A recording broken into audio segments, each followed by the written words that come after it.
Yes, guys, welcome back to the squad on TDK Plus. Oh, when the saints go marching in. Oh, when the saints go marching in. Yes, we are back with another podcast. Hope you're doing fantastically well on this Tuesday, Wednesday, or whenever you're listening to this. Still doesn't apply to you, Foxton's Property Management, but we will continue. I am here with the boys to talk Arsenal. We are in a jubilant mood because just before we started recording, we found out our opponents in the FA Cup, which we'll certainly get to. We will certainly get to, but we're here to break down all the goings on. We've got a big couple of weeks coming up, ending with the Carabao Cup final next Sunday, which I realised just before we went live that is quickly approaching. And we're going to be taking your questions as always. But I'm here with the boys, Rohan and George. How are we, chaps? Great. Absolutely great. Oh my God. I think I knew the answer to that. The vitamins in my body when I saw that draw and I saw Southampton. What? Yep, thank you very much. Unlucky boys. And anybody out there, Arsenal had easy draws. Yeah, hold that. Hold it. I did a quick Google before because I saw some Man City fans complaining. Do you want to hear Man City's quarterfinal opponents since 2016-17? Ready? You ready for this? FA Cup quarterfinal, Man City's opponents since 16-17. Middlesbrough, Swansea, Newcastle when they were terrible, Everton, Southampton, Burnley, Newcastle when they're a bit better, Bournemouth. So do not give me, oh, Arsenal got an easy draw. They always do this. Yeah, let's start here. Arsenal have been drawn against Southampton in the quarterfinals of the FA Cup, which I think will be played the game week after the international break. Rohan. Yes. I've been told not to use the Q word by many people in my comments. I won't use it. But what I will say is in any successful season, and it feels like this one is hopefully turning out to be one, you need a bit of this. And I think so. I made a video back on the TDK main channel sort of about a month ago or so, and I was saying like, obviously, there's been situations this season. There's been refereeing decisions that haven't gone our way. There's been difficult games. There's been maybe fixtures we haven't wanted to play exactly the right time. But generally, this season, it feels like there's some kind of parting of the seas, which you need. You need certain referee, I think about the Marino potential yellow red card against Aston Villa. There's lots of incidents I could talk about with the referees, which I won't go into because people will accuse me of being paid. The fixtures, the injuries, maybe we could talk about, but it does feel like things are opening up for us. And as I say, you need that. Absolutely. I've always felt that any successful team in the history of football that have won trophies, won doubles or whatever, they have had an element of luck that have gone their way. Facts. And then it's about, can you harness that luck and maximise it? That's the key, right? Because when you look back at Manchester City's treble-winning season, when they went and competed on all fronts and their assistant manager, one of the assistant managers came out, he did an interview and he said, we were great, we were fantastic, but what was really underestimated is just the fact that we were able to keep a settled team consistently during the business end of the season. That is not normal. And when we look at our situation in terms of injuries, we can look at Mikel Marino being a massive loss for this period, right? So I don't think the injuries and our squad health has necessarily been an advantage to us this season because we've had so many periods in which we've had injuries, although we're in a little bit of a better place now. But I think we can certainly look at the draws that we are getting as favourable, as giving us the platform to do something. Now, does that mean we'll do something with the Q word? I don't think so.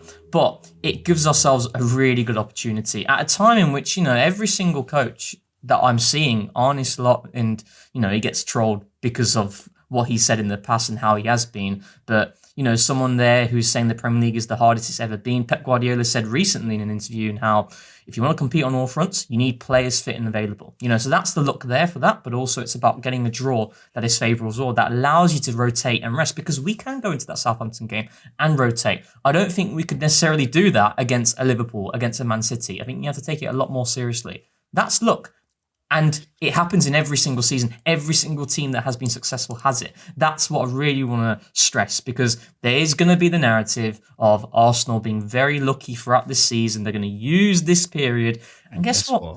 I don't care. We don't care. Yeah, we don't care. We don't care. Cry more. That's Exactly. what I'm saying. I was just looking at the Man City treble, and I'm in no way trying to underplay what like a treble. That's an unbelievable achievement, obviously, and it should be regarded as such. But I'm looking at the EFL Cup. Sorry, at the FA Cup, and I'm seeing Burnley. I'm seeing Sheffield United. I'm seeing Bristol City. Like, you have to have a little bit of this, and that's okay. They have to come together. George, the Q word. I would say you are. We had a little debate on TDK Live about who's most delusional out of the three of us. I don't think you're the most. I think you're the most factually positive. Is how I'll term it. Where are you at with what this Arsenal team could go on to achieve this season? Let's forget the Q word, because I think that's any.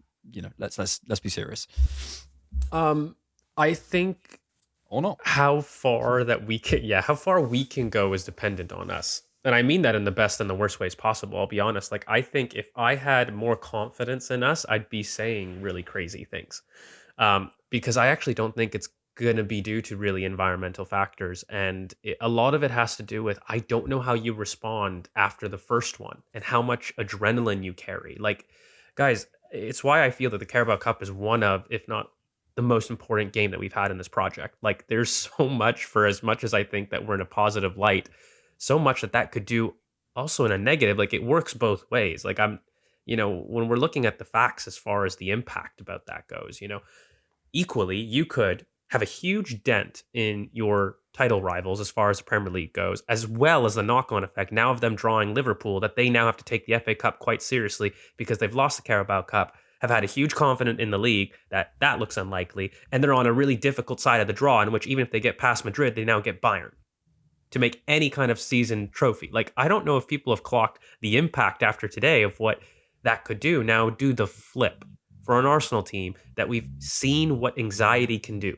in the month of February, between maybe even the last month of January and onward, and how that anxiety has been dealt with by the team in the now, even though I really have trust in terms of the squad quality. So I hate to be a cop-out, but really, I really think that Carabao Cup final can swing in an ultra positive and in an ultra negative sense. I actually don't think there's maybe a calm, neutral outcome to this. Like, it could go really, really bad or really, really good for me. But this team has an ability to do it. We can't keep talking about being the best team in the world in so many different facets and not back it up at the same time. Can't keep talking how Gabriel Saliba are potentially one of the best center-back partnership in the history of the club and not back it up with, trophies, right? So when you have those claims with many people in your squad, I look at Declan Rice, one of the best midfielders in the world, who I think could usher in an era. Like, those are very, yes, factually positive statements, but those are big claims, and you can't do that without the outcome. So I'm confident in our ability to do it, but I also have factually seen this team not play to their ability for no reason other than mental anxiety. So you can't throw it away as being dismissive, that it can't affect the team. And there couldn't be a change in the psyche of a team that has yet to win. Now, I think once they do win, I start talking crazy, because I think once you've tasted it, once you've reached the mountaintop, you do know what it takes. And there is a certain confidence about having gotten to a certain goal, whether it's you trying to lose your 20 pounds, whether it's you trying to achieve whatever you want to do it in life. Once you have, you've done it. So now it's like, I know what it takes to get there. Yeah. And we just haven't yet. So what I'm hearing is, I'll ask you after the Carabao Cup, and then you'll use the Q word. That's what I'm hearing. Yeah. Once you've no problem. You know me. I don't stay away. I think it's more likely we do the double of the Champions League and the Premier League and for the Carabao. But Rohan, thanks for bottling the Carabao Cup anyway. So that's fine. It's a bizarre situation to be in, isn't it? Because, like, the rational thinking analyst in my brain is like, don't even say it, because it will just, not even just because it will get clipped. Don't care about that. But it's just not good analysis to go, oh, quadruple, whatever. But then I'm like, hang on. If I was trying to do like a deep dive analysis on who has the best chance of doing this, got to be up there. Like, in the last 10, 15 years or something, in terms of a position of who could do that. Like, it's okay, let me put it this way. Fixtures. Man City's next fixtures in the next couple of weeks are this. They just obviously just played Newcastle. They play Real Madrid, They go away to embattled and in decent form West Ham. They play Real Madrid again. They play us in the Carabao Cup final. They come back after the international break. They now play Liverpool. They play probably Bayern in the Champions League. They play Chelsea at Stamford Bridge. They play Bayern again. They play us at home in the Premier League. They go to the semi-finals of the FA Cup, so it could be us again. I mean, who knows? Then they're away at Burnley again, who probably maybe we're relegate at that point, but it's an embattled relegation team. Then it's the semi-finals. Then they have Everton away, which I think is maybe the first time you go, okay, right, they can begin to relax a little bit. Like, okay, so that's one aspect. Then you look at our fixtures. Then you look at the depth of the squad. Then I look at Havertz coming back into the team. Then I look at the quality we have. Then I look at Eze and maybe the hope that sort of towards the end of the season, post February Eze, there might be some players there. You look at Dalman's return. I'm not putting any one of those factors over the other.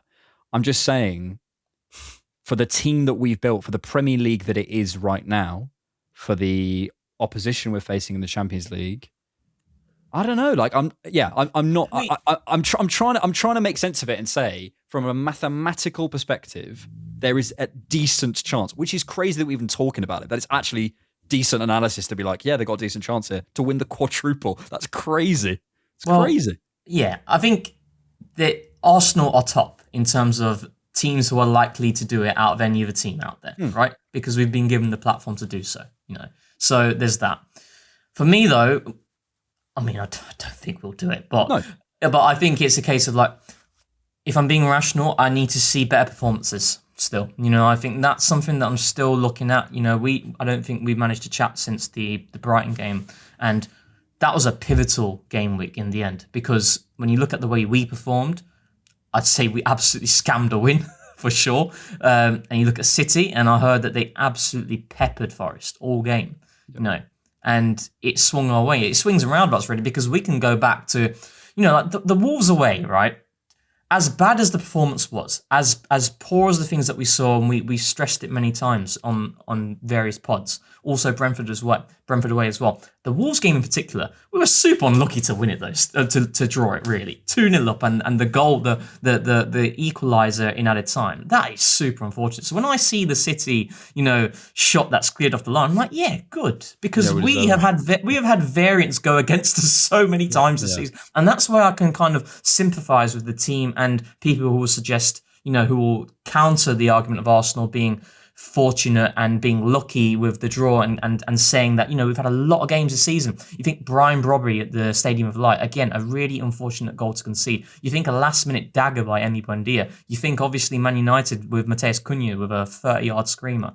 So we've had a lot of turbulence along the way as well. So, but yeah, I just think that game week was so important, because I had that as an absolute banker for Man City, because it was coming before this dreaded run that they're going to have now that you've just alluded to. So, we're definitely the best to do it, whether we do it or not. No, and I want to be clear that my delusional positivity even doesn't stretch as far as thinking we're going to do a quadruple. But I think it's crazy that we can even, there's like a decent conversation about it. You know what I mean? That's absolutely wild. And I want to bring this onto something that I think is, I'll continue with my delusional positivity. I saw a stat the other day about the Invincibles and versus this team, and it was that the Mikel Arteta's Arsenal have a 76% win percentage compared to the Invincibles' 64% win percentage across all competitions. I looked into it; it was actually better. So the 0-3-4 team played 58 games. They won 26 in the Premier League, 5 Champions League games, 3 EFL Cup games, and 4 FA Cup games. So they won 38 and 58. That's 65%.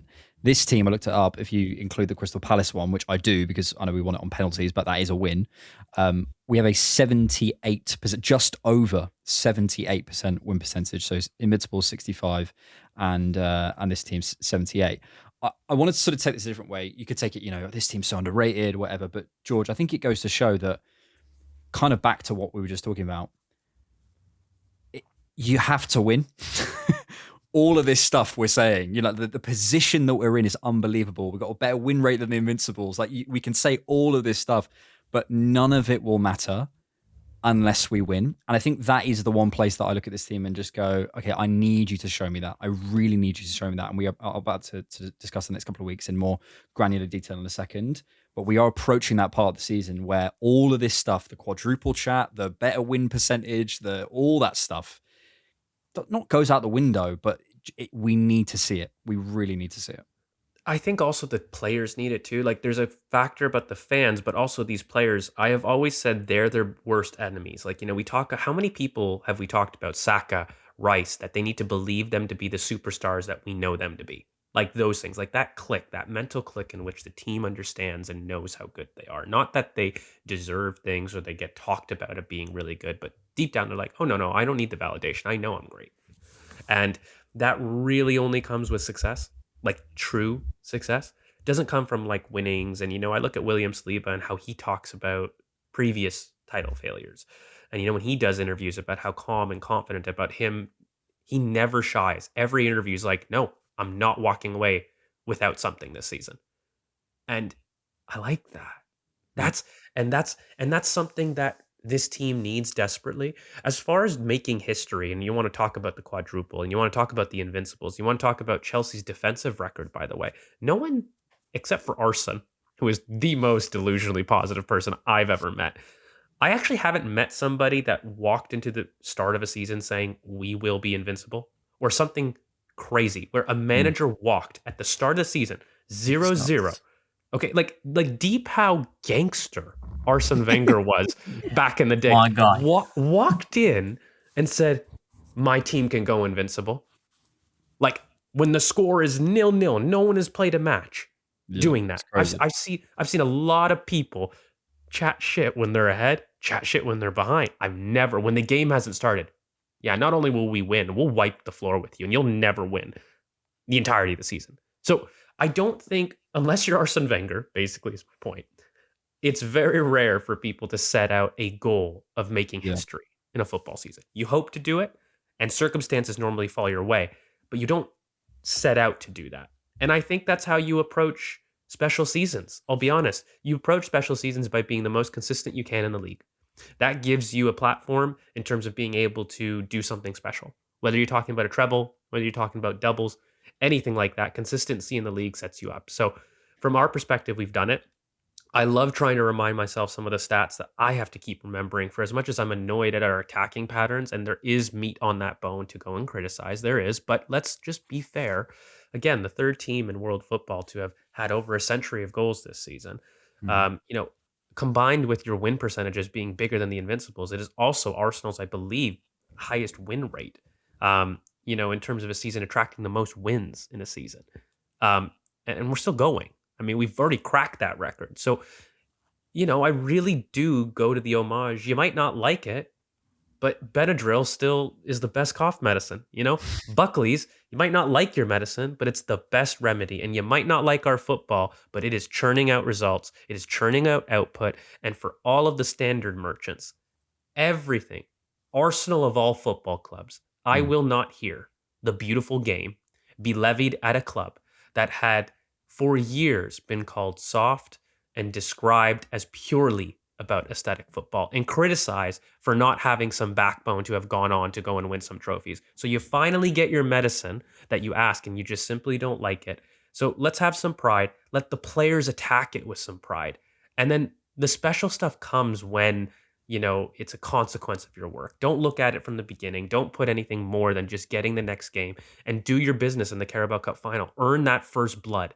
Get that monkey off your back and let's start doing things that are special because, man, I will be with you that we are set up in the best way possible that I've seen a team to do a quad, a treble, and I'm not going to hide from that fact. The Champions League draw, respectfully, guys, is lucky.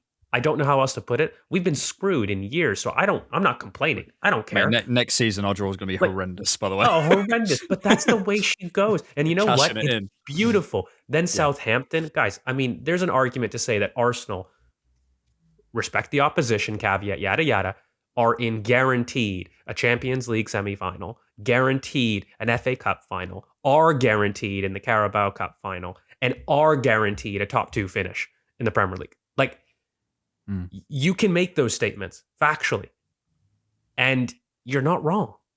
Now, there's a lot of pressure to that. Yeah. We got to meet it. I think the big thing, I think sometimes, you put these positions out and you realize the position this team is in, and it's like, oh, they haven't achieved anything yet. It's like, okay, no, you're right. So how do we do that? And I think from Mikel's perspective, he's got to find a way of pressing to these players. Look at the position you put yourselves in.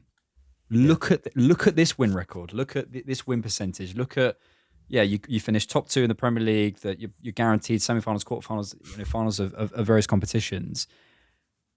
What do you do from here? So that tells you how good you are. So the question is not how good you are. The question is now how much you want it, and the question is how much are you going to stand up and show all the stuff that Saliba's saying. How much are you going to show us that you are this team? Because you've got to this point, you've put yourself in this unbelievable position. And now it's that final couple of percentage to get it over the line, and that's been the question about this team. We've still not answered that question, and we have to. I think that's the next couple of weeks are huge. So let's talk about them. Rohan, before the international break, we have the Bayer Leverkusen game on Wednesday or tomorrow when most people listen to this. We have the Everton game at home on Saturday afternoon. I will be in Como. Looking forward to that. Nice. Then we have the Bayer Leverkusen game at home next Tuesday before the Carabao Cup final on Sunday. Big couple weeks. Talk to me about, firstly, how you see these going, but also specifically on the Champions League. How do you look at two-legged ties? Do you try and win them first leg? How do you approach those? I think we've also got an advantage, obviously, coming home for the second leg. But I'm interested in your sort of how you would approach that as a coach. You approach it with the same way you'd approach a game that you'd need to win. And if there's something on the line which you need to win this game, and there's jeopardy on the line, that's the way I see it. And I think the way that we approached the Champions League last season is the way we should approach it this season as well. When we played PSV, we battered them in the first leg. And what did we do in the second leg? We rotated heavily. And we drew the game on the night, but it doesn't matter. Against Real Madrid, we battered them, 3-0. And then in the second leg, we didn't obviously rotate because it's respecting Real Madrid in the institution that it is, but it just takes the pressure off. And I think for me, when you look at this cluster of games, you're saying Everton at home, on a Saturday.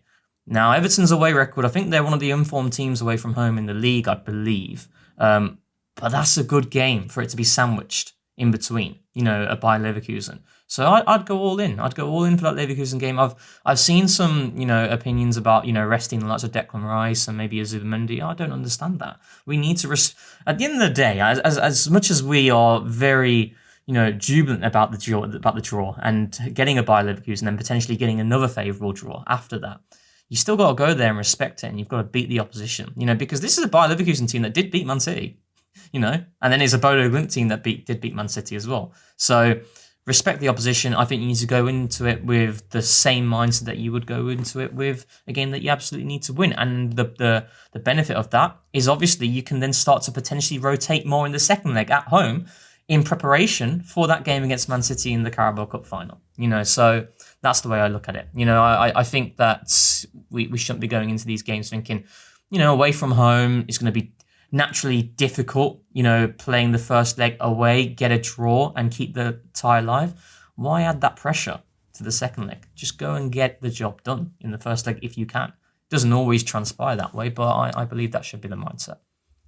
Yeah, and I think I completely agree. And I think our away record at the minute, this is from Opta on the 4th of March. Arsenal are unbeaten in their last 12 away matches in all competitions, winning 9 and drawing 3 since the defeat at Villa Park on the 6th of December. This is their longest unbeaten run on the road under Mikel Arteta. So we'd extend that if we won away at Bayer Leverkusen or didn't lose. Knowing the manager we have, I suspect exactly. I was just going to say that is the plan, is to go and absolutely rock them. Also, as well, I think in the two-legged thing, it's why I never quite understand this sort of beat them at home, beat them, wait this out and sort of win the next time. Is because you get on the pitch with these guys and you get a sense, especially the opposition, of can we beat them? What are their strengths, what their weaknesses. You can do all the opposition analysis you like. Once you get on a pitch, and if Bayer Leverkusen feel they're not really trying here, that is going to embolden them. They'll feel there is something. They've rested, they've rotated. It'll embolden them, and I really don't want to do that. So I completely agree. I think this game on Wednesday is you can win the tie there. I think it's a big one. Yeah, the Everton game, as you say, is you don't want to disrespect the opposition, but there's far worse. No one can argue with me. There's worse Premier League games to play in between that, and then obviously we've got the game on Tuesday. In terms of sort of rotation through this period, I'll come back to you, Rohan. Are you looking at that Everton game thinking maybe there's a few, depending on how the game goes on Wednesday, maybe there's a few guys you're looking at and saying, I might have a look at you? Absolutely. I think, I remember, there was a long period in the season earlier on in which, Bukayo Saka, for example, wouldn't start every single game over the week. He wouldn't, 3 games in a week, there's going to be one game in which he's taken out of the team. I think that is the approach that you absolutely should take. And I think you can rotate someone like Bukayo Saka against an Everton, and I'm looking at the players outside the spine, and I'm thinking I want to keep the spine intact as much as possible. And then I think if you rotate around that here and there, I mean, left wing's very easy to do. Left back's very easy to do. Right back, if we have the opportunity to see a Ben White, that's also really easy to do, But when I'm talking about the cornerstones of, the actual spine, your Salibas, for example, I think William Saliba, he's so important to this team. I think that I worry every time he's not in there, personally. And I get the same worries with Declan Rice as well. And the progression that the level in our build-up drops off massively without William Saliba. He might not be spraying the diags that Virgil van Dijk does, but it's certain things that he does in terms of knowing when to release it forward, knowing when to stay calm and composed. Yeah, he gets his pocket nicked here and there at times because it's that weakness that he has of he knows he's better than everybody here, and that can lead to complacency at times. But I think that he's someone who's so massive for us. It's like Christian Mosquera.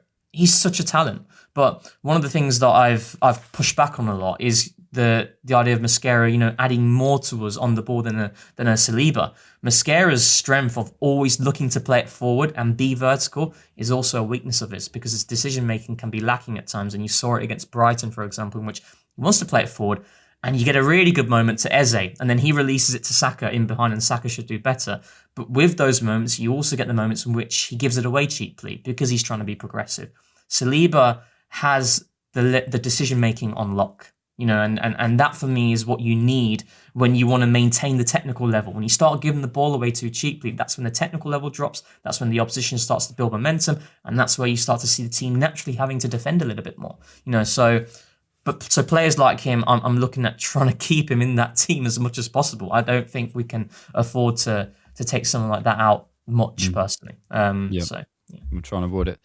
Yeah, George, looking at this little run, we have got some question marks. I mean, obviously Marino is out. Ben White, the last we heard on the 3rd of March is Ben is not available. Martin Odegaard, we'll see how comfortable he is. He said on the 3rd of March, so before Mansfield, I think.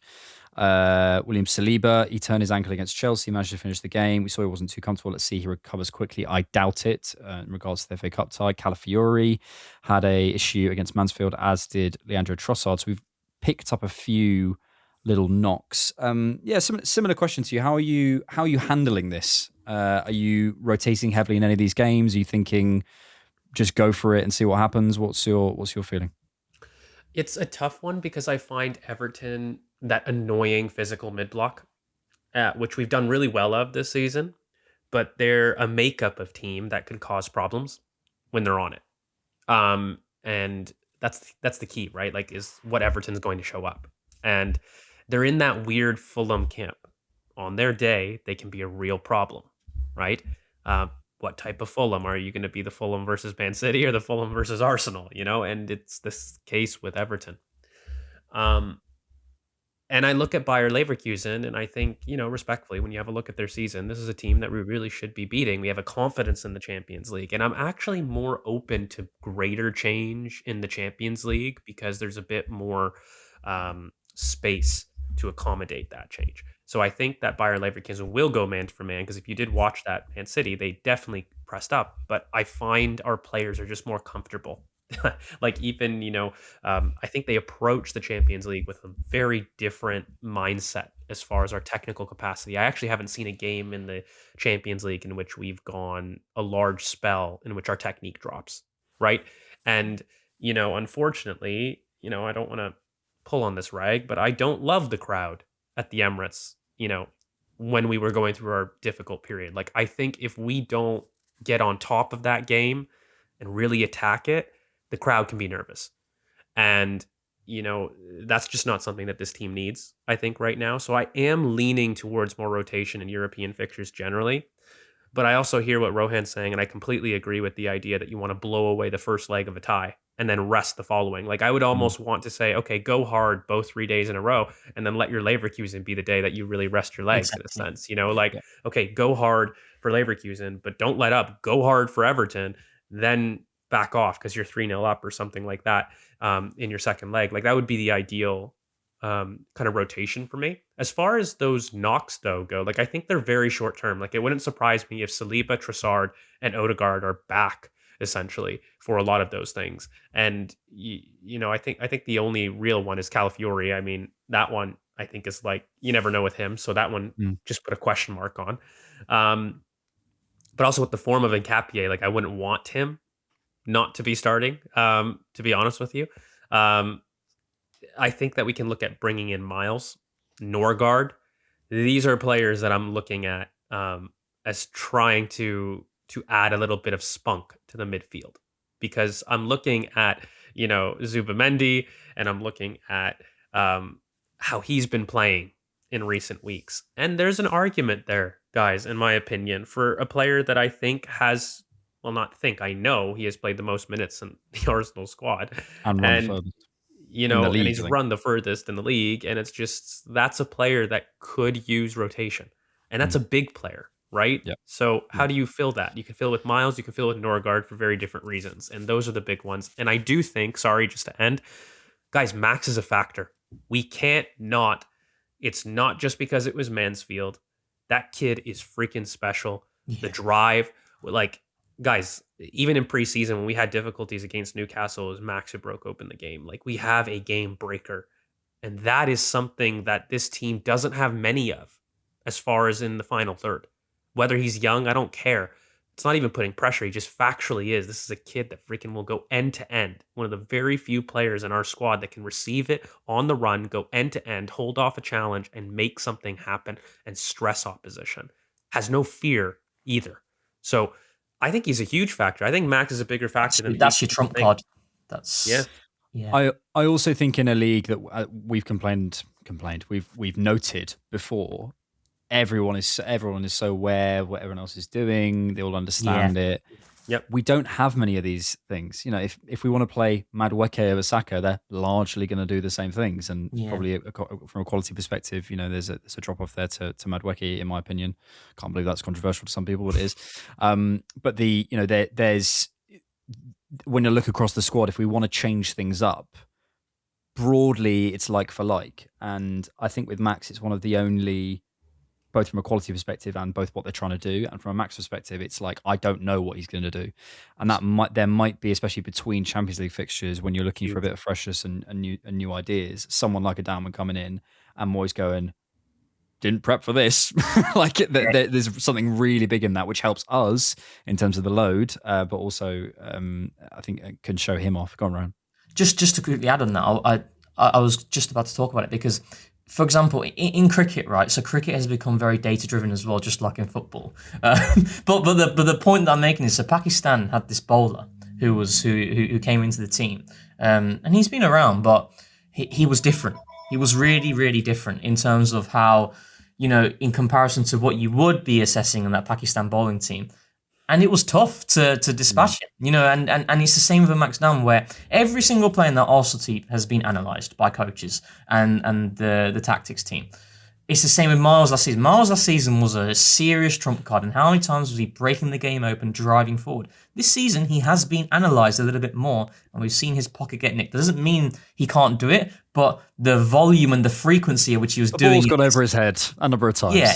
They know what they're doing. Yeah. Exactly. And Max Dalman is someone like, nobody has been watching Max Dalman to the lengths of Saka and the Madueke and the Havertz. Yeah, that's a really good option to have potentially. It is. It's a trump card. He was fantastic against Mansfield. I think also maybe the other factor, before we close off this section about sort of how we manage this, is people are trying to play themselves into the Carabao Cup lineup. There's certain positions, Saliba, Gabriel, I was going to say Raya, but maybe that's a conversation for another podcast, maybe next week. But whether you play Raya or Kepa, well, I won't ask you now. Saka, there's certain players you're just starting the game. I mean, that's going to happen. But I would look at, I think Timber as well. It's probably almost a nailed on. Nketiah, I think, has almost put himself there. But if Calafiori's fit, there's certainly a question mark. It depends whether Calafiori is fit or not. Odegaard's a question. I would say Eze's a question. I would say Martinelli Trossard is a question. I would say Madueke might be able to force himself in there if we're going to play Saka 10. There's some players in there who I think you can say to them in this little period, look, if you can go and blow away Bayer Leverkusen for me and perform for me, you've got a chance. I think there's certain players that you can press certain buttons. And I think just something I said about Mikel recently, I think he's always very meritocratic. He's very, if you do the right thing, if you do both sides of the game, etc. I hope the Eze comment after, we're going to get the most out of him is the start of him beginning to play on people's egos a little bit more. And if he can say to certain players, look, he might not even believe it, but I'm thinking about you for my Carabao Cup final starting 11, Noni or Gabby, go and play, 60 minutes and show me what you can do. I would love that. I would love the idea that there is that going on because players want to be involved in those games. I'm sorry. Of course, they want to win against Everton at home because they're in a title race, etc. But they want to be at Wembley. They want to be in the starting 11. Those are the days you remember for the rest of your lives. And I hope we're using that. I hope we're using that as an opportunity to incentivize certain players. Obviously, you're not going to say to Mosquera, I'm thinking about playing you over Saliba. Not going to happen. But there's certain players who I think he could look at and do that. We'll do loads on City next week, so I'm not going to sort of come to that. But Rohan, just quickly, big in it. What's that? I didn't even catch what you said. Big in it. Oh, mate, I need the stinkiest of wins to just boil more and more anger amongst everyone. But no, in all seriousness, Set piece win. Oh, set piece goal in the 90th minute. Actually, I'm certain Pep will go Trafford. He tends to play the second choice keeper in like a Carabao Cup final. I know we don't want to talk about it. I think it's a big topic though. I think Mikel's going to go Kepa. I don't want him to go Kepa though. I don't want him to go Kepa. Only because I think corners and margins like that I think could really hurt us with just someone like Kepa in comparison to Raya. I think the game could be that close and it could be decided on something like that. I think he goes Raya. I think he knows the importance of that game. Because we don't know, right? We've never been in this situation in this context of Mikel. It was quite easy in the FA Cup back in 2020. It was always going to be Martinez, and we weren't competing on all fronts. So it is such a difficult call, though, guys, because the manager will pick Kepa, and the fan will want Raya, and that's gonna be the debate because or actually not the manager. Sorry, I didn't put that right. It was the coach will pick Kepa, the fan will pick Raya, and the manager has to make the call. And what I mean more by that is you see these players on the pitch every day, guys, and as far as like when you see somebody, as long as he's been training well and all those things are true, and he's been professional and he's taken you to the final.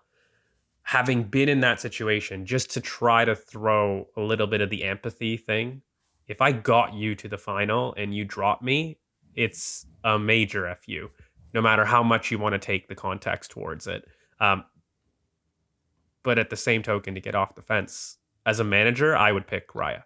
To me, it's as simple as I'm staking my career on basically trying to remove this this idea that I'm a manager that can't win, and he can't take that chance anymore. You know what I mean? Mikel will do absolutely everything in his power to win, and part of that is keeping his second goalkeeper engaged, which is why you could argue it was he played in the cup. No, that is also doing everything to win because you have to keep those players engaged. In a one-off game, I'm like 99% sure he'll pick Raya. Really? That's my feeling. Yeah, I'm pretty sure. Yeah. Just to finish off this, because I'm going to go to questions because we don't spend enough time talking about you guys and your opinions on this podcast. So let's do that. But before we do, we could finish next Sunday in the quarterfinals of the Champions League. Who knows what will be in the Premier League, but we'll only have 1, 2, 3, 4, 5, 6, 7 games to go. So we could be Crazy. 5 or so wins away. And we might have a Carabao Cup final in our hands. Rohan, I'm going to ask you this question. Could this period be the period we want it? And then insert whatever title you think is important. Absolutely. I'll tell you what. I was having a look at the Premier League fixtures of the next... Well, we play Everton and then we have a little break before we play Bournemouth after. But our next 2 Premier League games, so Everton and Bournemouth, and this is why I think that Forest result... Nearly a month apart. Yeah, but City's next 2 fixtures, West Ham away, I think they'll beat West Ham away. Usually, I know as good as West Ham have been, every big team eats at West Ham. You go to West Ham, massive pitch, everybody is so far away, you usually eat, 4 or 5 goals. But then they got to play Chelsea at the Bridge. So we've got Everton and we've got Bournemouth at home. If we take 6 points, I'm pretty sure City will be further behind. Because I was looking at that Chelsea game at the Bridge. I know it's a little bit far. I'm looking at that Chelsea game and I'm thinking... Can I tell you my hot take of this season? God. I feel like I bring this out of you. I feel like I bring You do. If we had Marino and Havertz for the whole of this year fit... Oh, we would have wrapped it up. I don't think it would... I think it would be 12 clear. I'm serious. I think it would be 12 clear. Because I look at the games that we've had this season, that we've bottled it in, and it would have been fixed by... something as a reference would have been fixed by having Marino Havertz. Because when we talk about we talk about the technical levels of the team being really poor in prolonged spells. How do you mitigate the technical? You go long, big man up top, he holds it up, wins a foul, pressure goes just So like annoying. that. It I think just it's goes wrapped like up. that. I seriously think Brems are up there. Lacking the ability to go over top of a press has been that doesn't- my that doesn't- new 2026 phrase. That doesn't mean going long should be our only solution, but we're talking about periods in which the team is clearly stressed. Yeah. You just need someone like that. And how many games have we dropped points in which we've not been able to have that reference point? And that's no dig on Victor Gyökeres, it's not his game. But that is what we had missed. And that's why I felt Kai Havertz, I went a little bit overboard. I was like, after the Brighton games post, I was like, world-class centre-forward cameo, proper. He was so bad. Watched it back and thought, it's all right. But the game did change. Our best period in that game was the final 20 minutes when he was able to hold it up a lot more. Yeah. It's the perfect what if game. That last little bit there. It's like if he'd been fit. That's it for part 1. Let's head to part 2. Thank you so much for joining us on the squad on TDK Plus. We're here to take your questions, which you can get access to priority questions if you are a member on Discord. Well, if you are a patron or a member and you have access to the Discord. You know what I mean. Let's have a look on the Discord, and we'll start with who are the goats on the Discord? I feel like we should shout them out. Nick, Rin. There's someone calling themselves Ayatollah Moneypenny or something. Oh, for God's sake. Which I feel like I'm... Yeah, oh, here you go. Ayatollah Moneypenny. No. And every time I see that name, I just think, I don't want to get involved in this. I'm not getting involved. There's we really appreciate you guys on Discord. There's nearly 650 of you in there now, which is pretty crazy. Let's go with Nick. This question: walk with me on a thought exercise here. We just won the quadruple. I like this question. We just won the quadruple. What are you praising that got us here? And we failed to win every single trophy. What are you pointing to that allowed this to happen? That is a great question, Nick. We like that.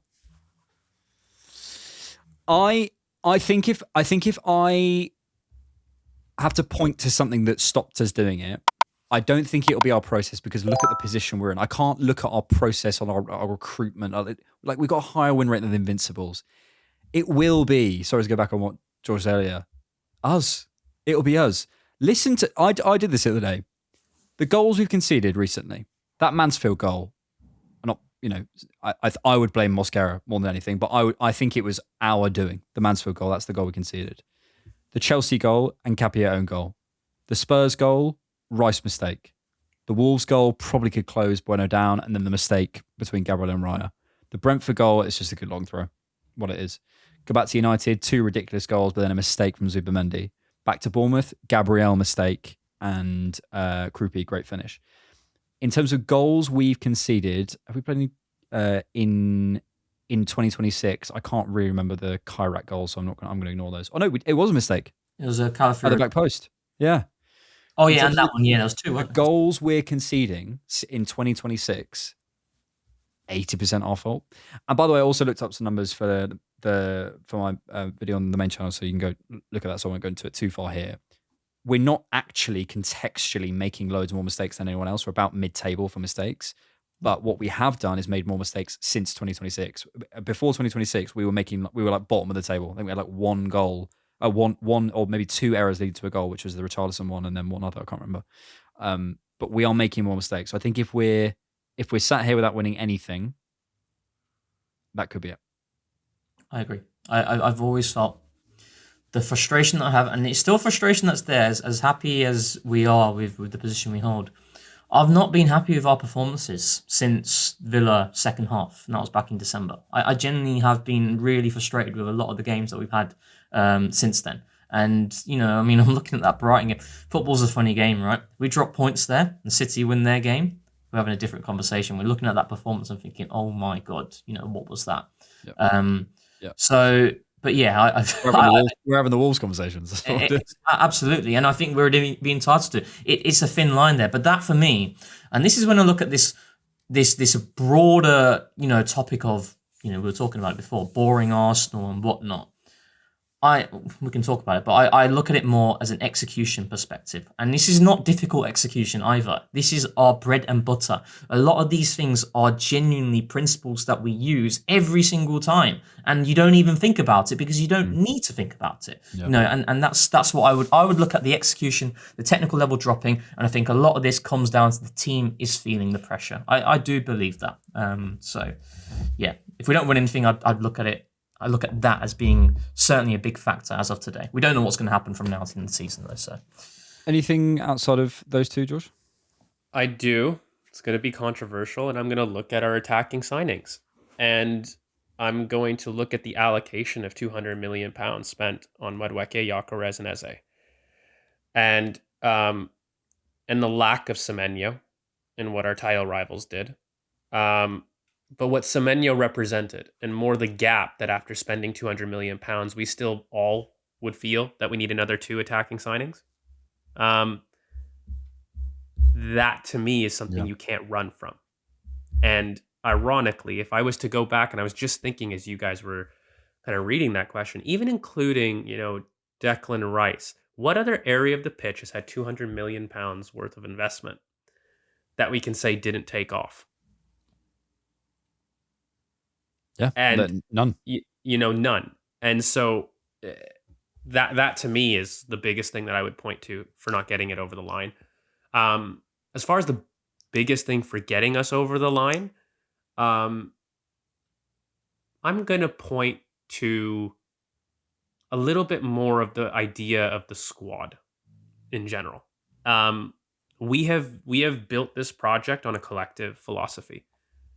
The collective philosophy will be the reason we win. And it could be the reason we do something special. But I also don't think it's normal. It's the pattern. Not a lot of people have won by committee in this league. And we've won by being the most efficient team in the league.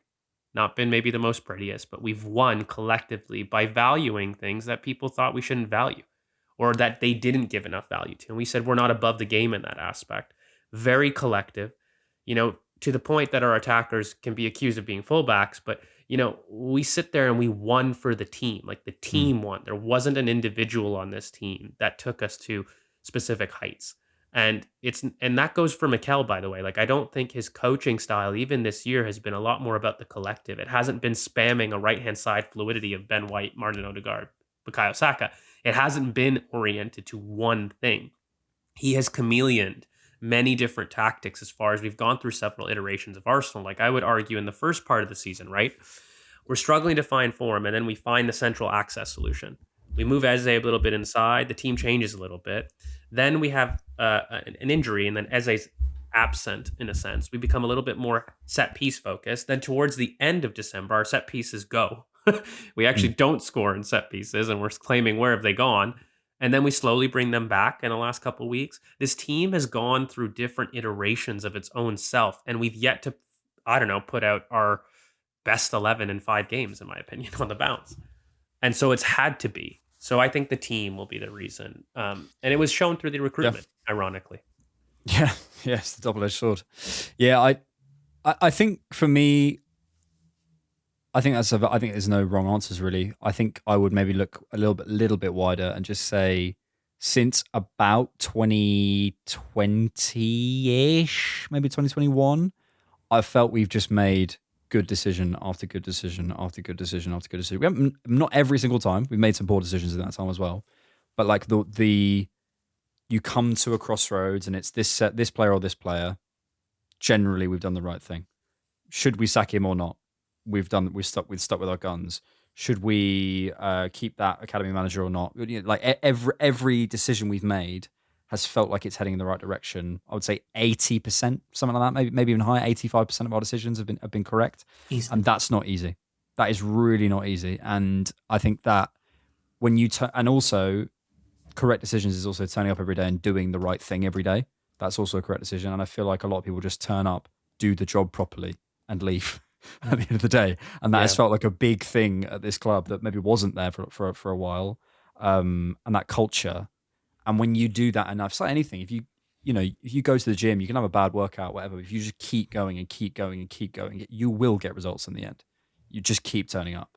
And that's what I'd probably praise. I think in this, like the culture of that, which I think has been, yes, massively set by Arteta, hugely, but I think should also, people like Tim Lewis shouldn't go amiss in this story. And, people have left us before. Edu even, has been a part of that as well. So, although he might be going to Spurs, so maybe we shouldn't talk about him, which is hilarious. Rohan? Mine is our incessant push on continuing to do the same things every single season in terms of the methodology and how we play. Yeah. I think, we were talking about last season, is Arteta's data-driven approach and focus and mindset hampering the team? I've never felt that. We spoke about, like that Spurs goal, the opener, Eze, such an Arteta goal, wasn't it? If you put this many players in the box, law of averages, you keep doing that, keep finding those situations, the ball will fall to you. And it's not just Arteta who thinks like that. You look at managers who fans perhaps would want to replace Arteta, the likes of a Julian Nagelsmann, they think exactly the same way, and this is what I'll keep saying it. We've got a freak of a coach. We've got a freak of a manager in terms of how much he knows and his willingness to strive to be better every single time by identifying every achievable margin. But when you look at the way that we play, you can look at certain nuances and details that are perhaps slightly different, but the grand scheme of the way that we do play has not changed. 22-23 to 23-24, there were changes in terms of, slightly more controlled in terms of not constantly going vertical. But in terms of the broader view of how we play, it hasn't changed. There have been small iterations that we've adapted to where the game is going. That doesn't mean we've always got it right, but we always are looking to adapt to where the game is going. And I think that is the biggest credit I can give to Arteta and the coaching staff, but also the players. It's not normal for a group of players to come into... I don't think last season was a title challenge. We were never in a position to mount a title challenge when you're talking about post-December and onwards because of the condition of our squad. But you look at 22-23, 23-24, they're 2 seasons that are really... They're heartbreaking seasons. And it's very easy for a group of players to just say, I don't think this is going to happen. But this team is well in for it with the manager every single time. And I find it really interesting. You hear small nuggets of wisdom from the likes of Rice, etc., when he talks about how to improve his game. He's saying, I need to take more risks. It's not about the manager and whatnot. It's I need to take more risks. And I think there's going to be a lot of narratives that will be squashed after we win something. I genuinely do think so. And in terms of risk, in terms of, boring in terms of... Because I think the players perceive it in such a different way. I don't think it's them protecting the manager. I genuinely think that a lot of the things that we talk about in terms of risk and etc., the players don't see it that way. And I'm glad because this team deserves it. And the moment we win it, we'll look back at the body of work that we've done to get into this position. Look, wow, this has been insane work. Everybody deserves it. It's not just Arteta, the Cronkies, everybody, and we're going to do it. I believe we're going to do the league. Whether we do the Q word, quintessential, Queen, Quimea Wither, quadratic, close. Kiss, marry, kill, Emery and Slot. Oh, let's do that. That is one from Ayatollah Moneypenny. Chase says, if you could switch one player's preferred foot, who would it be? Good question. Saka.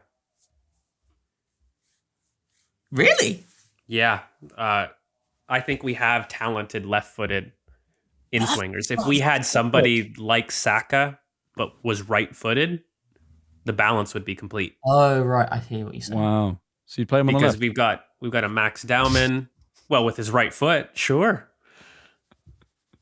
Right. Sure, if he's right-footed.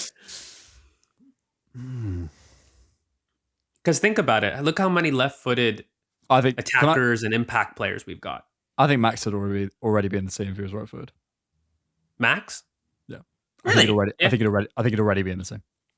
I think he would, even with injuries. I'll be real with you. Like, if he hadn't had gotten injured for the amount of time that he had, I think Max was building. I think he just needs some cameos. That guy's gonna not be removed from the starting 11. Which is crazy to say at his age. We've struck gold with this talent. I've never seen anything like this at Arsenal. I'm genuinely, I get goosebumps watching him. Do you know what's so weird about Max too? It's like he looks slow, and everyone else is huffing around him when he bursts through. Like he himself looks slow. Like when you look at it, and he's able to pull, and he's able to shift and shoot. That's the Messi quality that I think that Arteta talks about, because everybody is huffing and he's got the physical capacity to go and burst past you, but it's not like he's running hard. Do you know what I mean? He looks like he's just gliding through. And look, there's a lot to say on that. We have beyond struck gold. Like this kid's in some serious conversations next year for sure. These are Mansfield like truck drivers who are proper rough and ready, right? They're rough and ready. They're gonna slap you up. They're gonna make these tackles. In the first 2 minutes, they made 5 fouls. I think it was. Max Dowman bouncing pitch. The pitch was awful. No problem. Weaving past. Oh my god, we have got a gem here. He started in the EFL Cup at 15. He played in the Champions League at 15. Do you remember that game against Brighton as well? Things happen, and it's like, they're just sort of that you pass, and then you're constantly looking forward. I hope one day we can look back and be like, that is, and people were like, let's see. Guys, we will be able to look back and say we grew up watching Max Dowman start. It's a Cesc Fabregas. It's not common. It is a Cesc Fabregas. We're going to look back and say, I was there with Max Dowman's debut. That's going to be something when me and you, and we're all old, it's like 20 years down the line and we're still doing the squad. It'll be like, remember Max Dowman's debut? The only thing I'd say, the only thing that stops him is injuries. That's it. That's the only thing that would stop a Max Dowman. So Absolutely. He is, and others will be like, well, he's got no GA. Just watch him. Just watch the player. And how bitter you have to be criticising a 16-year-old for not having GA. When you can just watch him, and you're like, oh, he's unbelievable. He was the best player on the pitch on the FA Cup. Hasn't got any GA. I think I'd go Max, because I think he'd already be in the team. Yeah, I think Max is a good shout. Okay, cool. I don't know who else. D. Mitko says, I feel like Arteta has built the current squad around having the best answers to the way Premier League teams set up. I agree. Could you imagine him shifting that a bit if Arsenal win the Premier League but fail in the Champions League? Weird, because we've been so successful in the Champions League. I think that he would view a failure in the Champions League a little bit more on maybe a failure of the night, a failure to like principles, but not because of a philosophy issue. There is an argument for me for the league to flip that question, because I do think he's, for as much as we've been similar, I definitely do think even this season we've played a little bit more on margin, and it's been a little bit less patterned as far as in terms of our transition to the final third. I think we've been a lot more fluid in build up. I think that we've been really strong, but we have had a tendency to drop back a little bit more. And that's a bit more on players. Like, I don't think Mikel's going, this is a philosophy thing that I want to do. But fundamentally, I do feel that we, as a whole, have been more man-to-man in previous season, as a whole. It's been a little bit more conserve and a little bit more chop and change. So I think that there's an argument for the league in how we've approached it, that he could change things. I just don't think it'll be drastic. Like, we won't see a completely new system or anything like that. It's just there's more of an argument for me in the Premier League, because in the Champions League, we've been phenomenal. So if we were to fail, it would be more of a case of, okay, well, we just didn't do our business on the night. Whereas in the Premier League, there is, we could probably point to 3 or 4 games, in my opinion, that I think we should have done better in. And you can't really say that for a game in the Champions League. Yeah. I think I can't see Mikel ripping everything up. I just think it'll be adjustment and tweaks. I think that's why I even say this on, like, if you look at like Arsenal content, like even like 4 years ago, let's say, it was all like, here's what's happening, and here's like, and now it's like there's no real tactical stuff. It's just like people are like, there's like tiny little things that they're doing, which is why I start when people are like, oh, he's changed this. I'm like, not really. Like, he moved something, but it's not massive. And I don't think it will be, because I don't think the Premier League is going to move that quickly. But I think for me, it's just going to be about, can we allow a little bit more freedom for certain players who deserve it? And I think there will be that. I think he's going to buy certain players that he's just going to give a touch more freedom to, and maybe people like Saka, hopefully. Did you see his? For me, it might be one of the best presses I've seen of him recently, in terms of talking about evolution, talking about how the league has changed. He gave so much whole knowledge. Video essay about it, Rohan, which you can check out on the main channel of The Different Knock. But you see, there was some really interesting things where he made it so clear. It's like before, and we're talking about like 22-23. You invert the fullback, overload, there, created. Dead. You invert the fullback now, can't do it. And this is why Alexander Zinchenko was superseded so quickly, because it was at a point in which everybody knew what his weaknesses were, but his pros outweighed those weaknesses in the role that he was given. But then the moment in which the effectiveness of an inverted fullback diminished, then you start to ask yourself the question of, one, is Zinchenko's ability on the ball giving us what it was in the previous season? And two, his defensive frailties are still there. So what are we doing here? You know, and this is just the manager who keeps adapting. So my feeling is, I think Mikel might just relax a bit more in terms of, like, I still think he'll be assessing the opposition and whatnot and looking for weaknesses, but I think he will be a lot more relaxed, because I think right now he knows the pressure's on, and the whole group knows it. So, yeah. He also said he would like to play with more players, like, you know, with finding the spare man and knocking it around a little bit. He literally said, he was like, I want to play that way, but I can't. Cole. Might be too late. You're not. Question for the pod. If we actually won the Q word, what would your guys... I love that it's becoming this. What would your guys' hottest takes be? Or what would that say or do for this football club? I don't think it's a hot take to say it would be the greatest achievement in English football history. To win the quadruple. That's the hardest... Yeah. It would be the greatest achievement in English football history. Done. Teta gets a statue. I'm so sorry. It's not going to happen. Yeah, but Arteta gets a statue straight away. Yeah. Rename the stadium. It's just no, but like what? He has to get a statue. Do you know what it is? If he wins the quadruple, it's the sort of thing he might leave. Like it's one of those where you go like, you can't top it. Yeah, you just go okay. I mean, I'd give him a trophy. I'll give him a statue if he wins the treble. Treble as well. Yeah, treble would be great. Come on. I can't believe we even having this. This is what I was saying earlier. I can't believe we're even having these conversations. Let me get the spreadsheet. Get the spreadsheet. Get it out. How many games are we away, technically? Isn't it like 15? 1, 2, 3, 4, 5, 6, 7, 8, 9, 10, 11, 12, 13, 14, 15, 16, 17, 18, 19. We're 19 games. 19. So many we don't games. need to win all of them, by the way. Do you know what's funny? We probably need to win about 80% of those games. And we're on a 78% win streak. We need to play better. We do need to play better though. Right. No, we don't. What are you on about? All right, we're gonna ask this every pod. No, not keyword. Forget the keyword. How many trophies are we winning this season now? Now you've seen that draw as well. Still think two. Prem and a cup. That's Carabao then. It's got to be Carabao then, right? I think so. Yeah, I think Prem and a Carabao. That's one. I think I've said that for a while. George Fields, Prem and UCL. I do. UCL is nuts. I do. You know what? I definitely need us. Look, I think the Carabao Cup, for some reason, I don't know why I'm not terribly confident in a one-off game with that kind of pressure. And it's more to do with what I didn't expect the team to show the anxiety for as long as they did in February and in January. To be honest with you, if I'm going to be honest, that stretch of games really annoyed me. And so I thought that this team, well, it's showing me that it can be affected by pressure longer than I wanted it to be. So I can't dismiss the anxiety of it.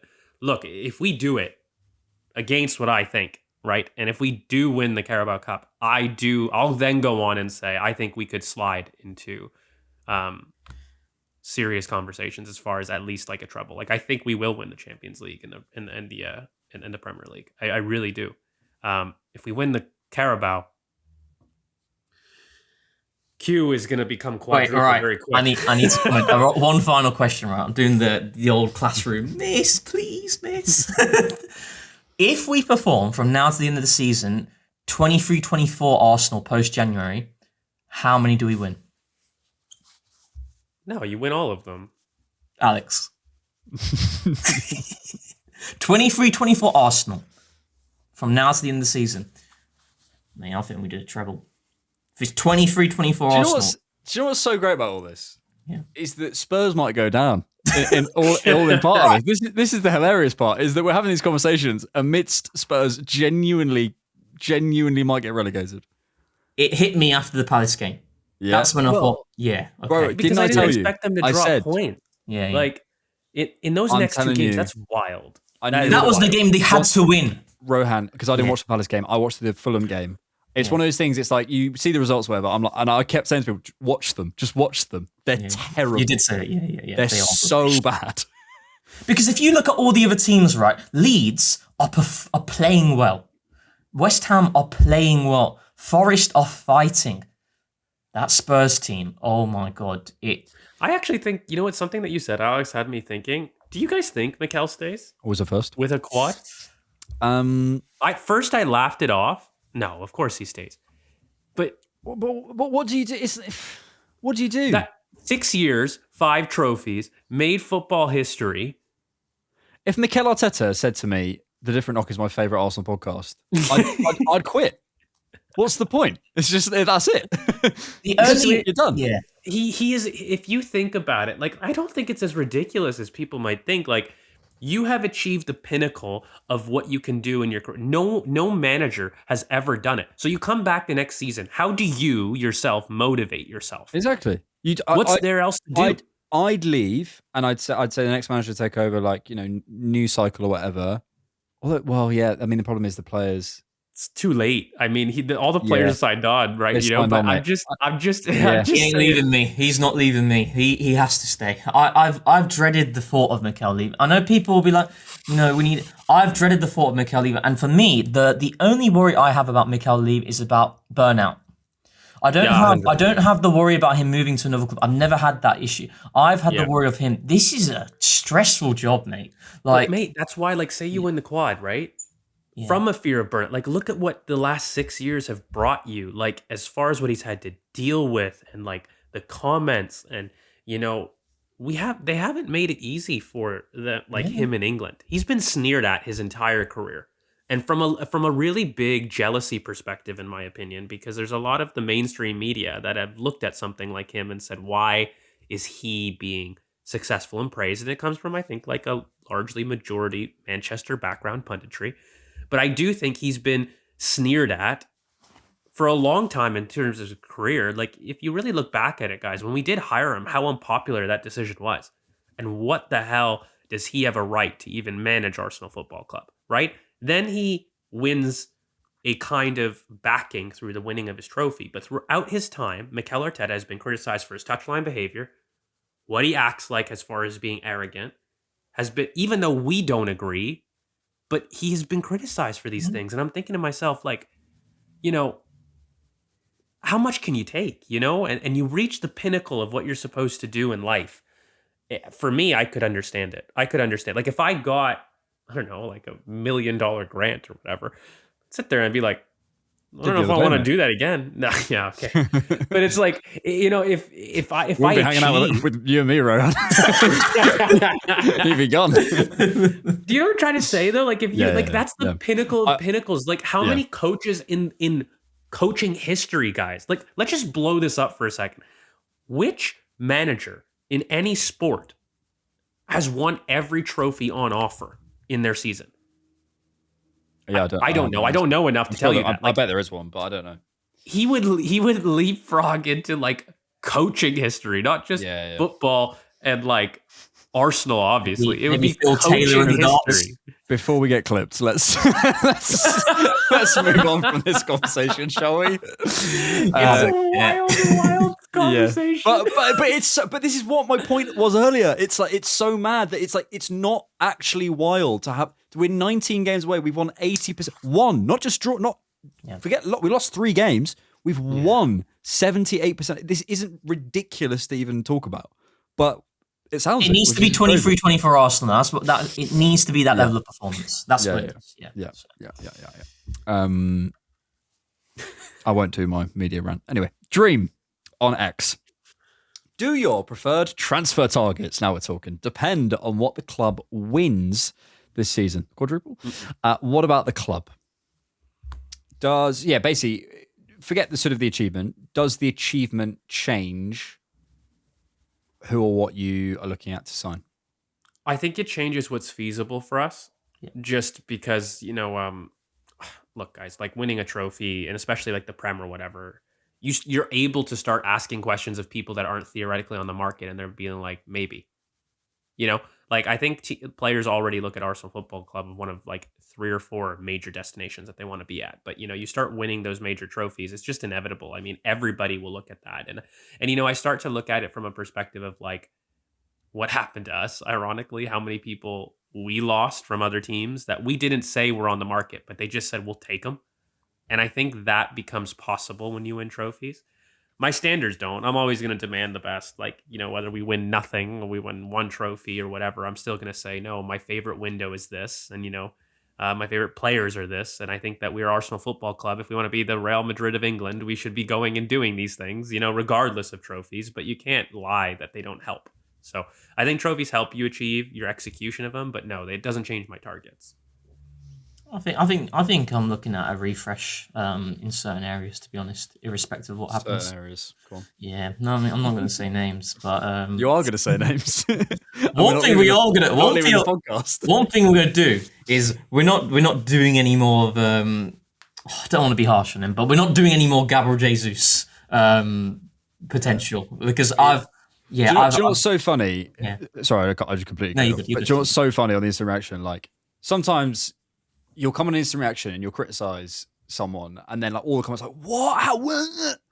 How have you seen that game?" And you're like, "I watched it for once in the same way you watched it once, and that was my opinion." Anyway, no one was defending him.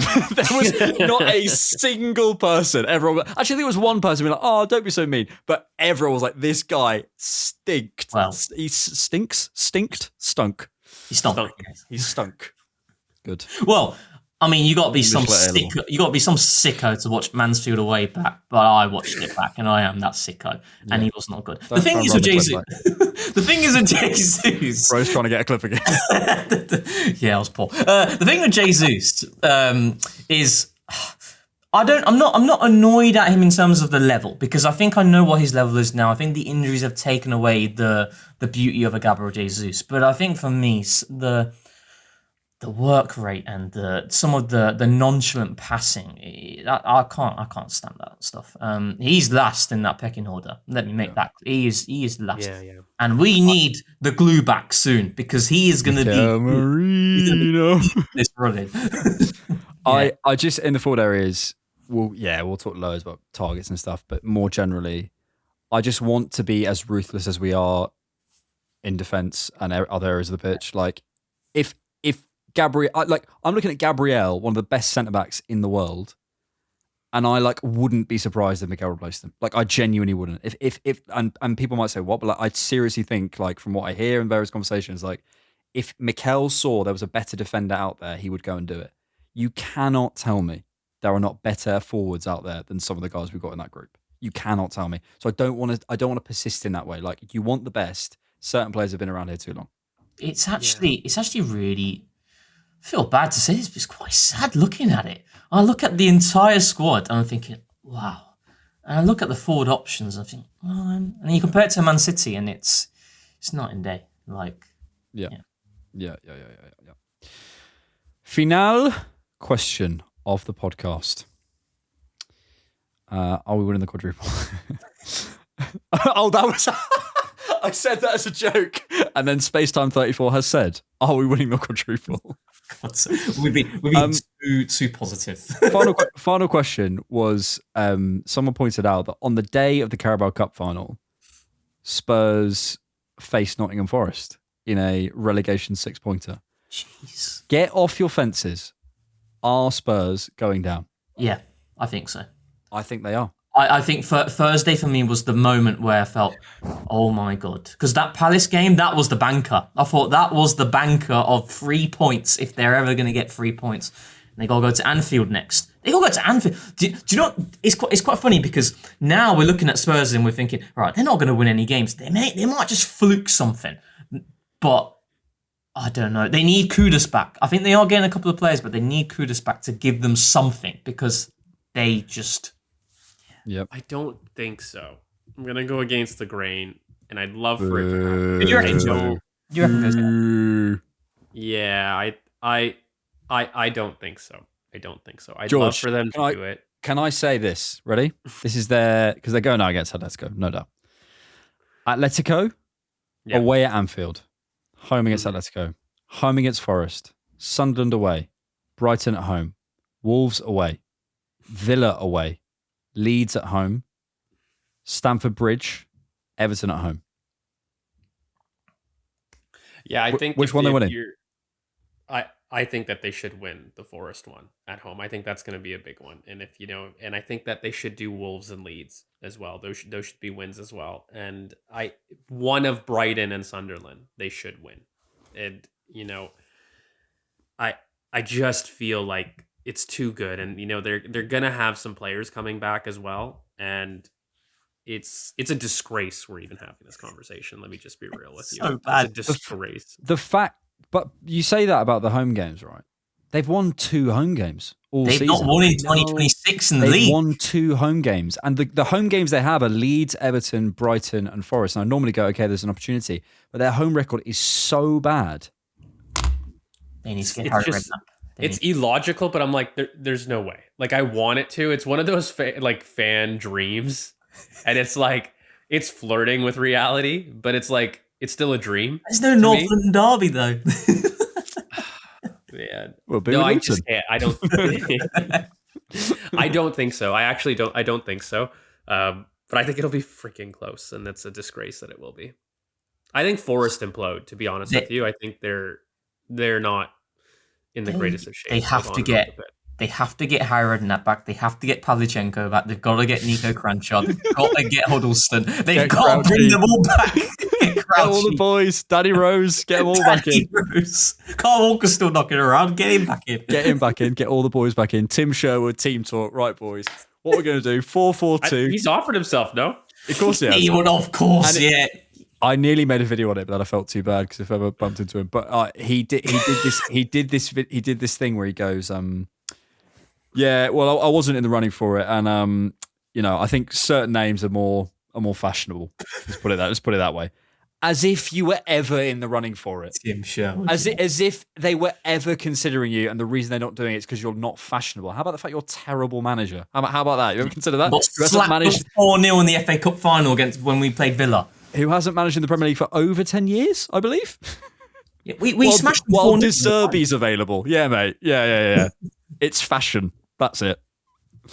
Melt. Do you guys like have a look though at also like Unai Emery and like that fall in terms of Oh, the XG. how he's been like oh god, game's gone. In the comments of what Morgan Rogers, I don't know what XG is, like it's not looking good.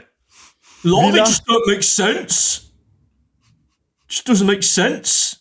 That gave me the ick on him. I mean, to be fair, Jamie Redknapp was awful, by the way, and he was just like provoking him to say the answers that he wanted. So like, but yeah, I mean, XG Philosophy is having a field time now. He's loving it. He or she. So all day. Yeah. Thank you so much for joining us on the squad on TDK Plus. We really appreciate it. We'll be back after the Bayer Leverkusen game with our instant reaction. George and I will be on that one. We will have a Leverkusen rewatch, I believe, with George and James C. There'll be a knockabout on Thursday. And then George and Rohan, unless you're at the game, Rohan, in which case you need to tell me now, or speak now forever, hold your peace, will be on your instant reaction for the Arsenal-Everton game. And there'll be a Rate My Take out for you, which George and I are recording tomorrow. I would say get in your last takes, but we've had quite a few, and you won't hear this before then, so it doesn't matter. Thank you all for joining us. We appreciate you joining us on TDK Plus. Thank you, Rohan, for your lovely contributions, your beautiful face, and your stunning hairline. Oh, thank you. You need to say, what's your line now? Puddletown. No, we ain't doing that. That was absolutely that was such low banter, wasn't it? Thank you.